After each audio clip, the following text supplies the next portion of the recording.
Yo, what's going on, brothers? Today, I just want to make a short video just detailing how when you read the scriptures and it talks about wisdom, of course, it's always important to understand that wisdom is just, having discernment and having the ability to understand what you're doing and for what reason. And we know biblically that wisdom represents, keeping the law, statutes, and commandments. But I also wanted to touch something on a deeper aspect when it comes to wisdom, also representing the Mashiach, Christ, Yahushua. Just in order to get that understanding, you have to do what it tells us in Isaiah, the 28th chapter.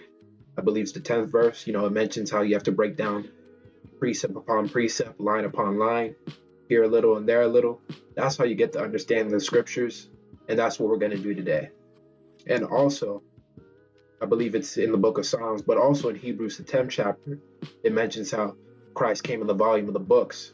So now we're going to understand what that fully means. But this verse right here, so this is 1 Corinthians 1 and 24. This is what I refer to as a key verse, meaning with this verse, we'll use it to have a better understanding of the scriptures as a whole. But let's read it.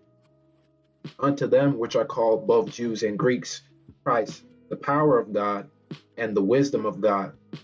So what does this verse mean? What this verse is saying, that since Christ is the power and the wisdom of God, it means that through Christ, everything was created. Everything that was on earth and everything that existed was created through Christ, because he is the power of the Most High. And also being his wisdom, that also is showing us that the law, statutes, and commandments also come through Christ. But we'll get to that as well. Okay, so this right here is Psalms 111, verse 10. And it reads, "The fear of the Lord is the beginning of wisdom. A good understanding have all they that do his commandments. His praise endureth forever." So what this verse is letting us know, that in order to have wisdom, we have to fear the Most High, meaning what? We have to have reverence and awe for him. We have to understand that following him gives us a great reward, but not following him, there's great punishment. For example, a lot of you brothers, when you were younger, you also feared your father. You loved him and you respected him. You understood that there were consequences to breaking his rules. That's what the fear of the Most High is, understanding that there are consequences to not following the commandments of the Most High. So yes, we understand that the Most High is loving, he's merciful and gracious unto his people, but that fear still has to be within us. We still have to understand that there are consequences to our actions, and by understanding that, that's how we become better people, and we hearken unto the law, statutes, and commandments harder, and that's what produces wisdom. Now, a lot of you brothers might be asking, how does this relate to Christ? And we're going to get to that. So yeah, this is Matthew, the 5th chapter, and I'm going to start at verse 17.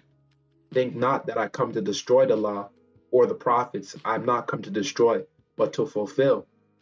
For verily I say unto you, till heaven and earth pass, one jot or one tittle shall in no wise pass for the law, till all be fulfilled." So for those of you brothers who haven't fully read the scriptures and still don't really understand what the role of Christ was, no, he didn't come to abolish the laws. He didn't come so people could eat pork and do whatever the fuck they feel like doing. Again, Christ came to fulfill the law. Now let's get into what that word fulfill means. All right, to make full, to fill up, i.e. to fill to the full. But let's go to the bottom. That's the main definition. To fulfill, i.e. to cause God's will made known in the law to be obeyed as it should be, and God's promises given through the promises to receive fulfillment. Meaning what? Christ came on the earth to give proper edification on the law, statutes, and commandments, because especially during the time of the Pharisees and Sadducees, a lot of them were followers to the word of the law and the letter to the law. To a certain degree, of course, many of them were hypocrites, but they didn't understand the spirit of the law, meaning what? Why were these laws written in the first place? What is the importance of following them, and how can you properly follow them? That takes wisdom, and that was one of Christ's role on the earth, was to provide wisdom to his followers, showing them the light, meaning what? The way to salvation, the way to properly worship the Most High and to keep his law, statutes, commandments. So Christ was that divine wisdom on the earth. But Christ's role also extends farther beyond that as well. We'll give a couple precepts going into that. Yeah, so this right here is another key verse giving us brothers an understanding of the role of Christ. So I'm going to read Colossians 1, verse 15. Who is the image of the invisible God, the firstborn of every creature, for by him were all things created, that are in heaven and that are in earth, visible and invisible, whether they be thrones or dominions or principalities or powers.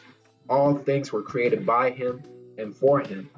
So again, this is just giving us understanding of how Christ was the power of the Most High and also the wisdom, because it was through the Most High's wisdom that all things were made, and through his might and his power. Both of those things came together. And we know both of those attributes are through Christ. Now, for those of you brothers who've read John, the first chapter, this verse, Colossians, is also explaining that as well. When you read John, the first chapter, and it says, in the beginning was the Word, and the Word was with God, the Word was God, and how it mentions how the Word was Christ. This is what that verse is saying. It's saying that Christ was there since the very beginning. He was the firstborn, and through him, all things were created. All things were established through his basically through his power. Yeah, so like I was saying, all things were established through his power, through his might, by the directions of the Most High. That's why it's referred to as a word, meaning what? The Most High spoke, and Christ, as well as the angels, performed the acts. That's why for you brothers who read Genesis, the first chapter, it says, let us make a man in our image. That's in reference to Yahweh Shai, the angels, as well as the Most High himself. But the Most High was given the orders, the directive, the word, and the angels, specifically the Elohim, because when you brothers look up that word God, especially in the Old Testament, it means Elohim, or Elohim, excuse me, which means angels, judges, supreme beings. So those supreme beings, as well as Christ, were the ones that created all things. A good way of understanding this is, for example, Solomon's temple. We know that Solomon gets the credit for that temple, but in reality, he didn't really set down the bricks or do the labor. He just gave the commands, and his servants did the work. It's the same with the Most High. The Most High being a king, he gave the directives, the commands, he spoke the word, and the angels, as well as Yahweh Shai, did the work. Now, this is another key precept when it comes to understanding what wisdom is. I think, honestly, it's the main one. So when you read the book of Proverbs, for those of you brothers who have, how throughout the entire book, it speaks about wisdom and the role of wisdom and how it's, comforting, how it's nourishing, how it, helps a man become righteous and how it directs his paths. But let's read this verse about wisdom. The Lord possessed me in the beginning of his ways, before his works of old. I was set up from everlasting, from the beginning, or ever the earth was. When there were no depths, I was brought forth. When there were no fountains abounding with water. Before the mountains were settled, before the hills was I brought forth. While as yet he had not made the earth, nor the fields, nor the highest parts of the dust of the world. So again, this is letting you know that wisdom was there from the very beginning. Before everything else was created, wisdom existed. And like we read earlier in Colossians, doesn't it say that Christ was the firstborn of all creation, and by him all three things were created? That's how you're able to connect that verse with this verse, because that verse was referring to Christ, but these verses right here are talking about wisdom, but it's talking about the same thing. But I'll continue reading. When he prepared the heavens, I was there. When he set a compass upon the face of the depth, when he established the clouds above, when he strengthened the fountains of the deep, when he gave to the sea his decree, that the waters should not pass his commandment, when he appointed the foundations of the earth. Then I was by him as one brought up with him, and I was daily his delight, rejoicing always before him. Now this verse is another key, where it says, then I was by him as one brought up with him, meaning what? He was his son. That's the simplest way of saying that. Continuing on, rejoicing in the habitable parts of the earth, and my delights were with the sons of men. Now this verse right here, verse 31, that's in reference again to Genesis, the first chapter, where it states to let us make men in our image. So again, it's letting you know that wisdom was a part of the creation of men. That wisdom was there when the earth was formed. That wisdom was there since the very beginning. Now we know wisdom in and of itself is just a concept. But this specific verse is not talking about the concept, it's talking about the man, that being Christ or Yahushua. And in order to get a better understanding of that, let me just bring out a couple more precepts that go into the what wisdom are about. Because this is actually on the side, this is why it's important to read the scriptures and just compare precept upon precept and take the time to study. Because as you read the Bible and you see certain verses, you'll be able to connect them with other verses to have a better understanding of what the scriptures are referring to. But let's get a few more verses. Okay, so this verse right here is Wisdom of Solomon, the 7th chapter, starting at verse 26. And again, this is talking about wisdom. For she is the brightness of the everlasting light, the unspotted mirror of the power of God, and the image of his goodness. And being but one, she can do all things, and remain in herself, she maketh all things new, and in all ages entering in the holy souls, she maketh them friends of God and prophets. Again, let's just focus on verse 26 first. The main point is the image of his goodness. Again, when you relate that to what I read earlier in Colossians 1st chapter, how Christ is the image of the Most High. And here it talks about wisdom being the image of his goodness, meaning the image of the Most High. That's how you relate to it. Again, it says he's the unspotted mirror of the power of the Most High. Again, another verse that's letting you know that wisdom is the power of the Most High. And we know Christ is the power of the Most High and the image. Now, this verse talking about the brightness of the everlasting light. You know, when you read John the 9th chapter, it tells you that Christ is the light of the world. Or even in Revelations, the 22nd chapter, in the 16th verse, I believe, Christ refers to himself as the bright and morning star. So those are just other precepts that let you know that Christ is the quote unquote divine light. And like I was saying earlier, what makes Christ that everlasting light, that bright light, is that he's able to show the way for us men who live today as well as in the ancient world. Now in the ancient world, the men were able to speak with Christ directly. But in this modern time, we're able to speak with Christ, or excuse me, not speak with Christ. We're able to hear from Christ by reading his word. And by reading his word, that's where that light shines on us. And we receive that edification, that knowledge, that wisdom. That's what we need to be saved throughout these times. But yeah, there's a few more precepts that I want to go over, and then I'll close up this video. Okay, so this is Ecclesiasticus or Sirach, the 15th chapter. This is another verse talking about wisdom. But specifically, I'll stick with verse 3. With the bread of understanding shall she feed him, and give him the water of wisdom to drink. Now, for those of you brothers who read a lot of the scriptures, this right here should be clear that this is talking about Christ. I mean, we know throughout the scriptures, he refers to himself as the bread of life. You know, those who go to him will never be hungry. Those who believe on him will never be thirsty. Meaning what? They're going to have that divine wisdom, that divine knowledge and understanding. But let's get those verses in the New Testament to prove the point that I'm making. Okay, so this is John, the 6th chapter. I'm going to start at verse 33. For the bread of God is he which cometh down from heaven, and giveth life unto the world. Then say they unto him, Lord, evermore give us this bread. And Yahushua said unto them, I am the bread of life. He that cometh to me shall never hunger. He that believeth on me shall never thirst. Again, this is Christ himself revealing his role. His role on the earth was to bring divine wisdom. With that wisdom, people will never be hungry or thirsty again, meaning what? You'll have all the answers to life.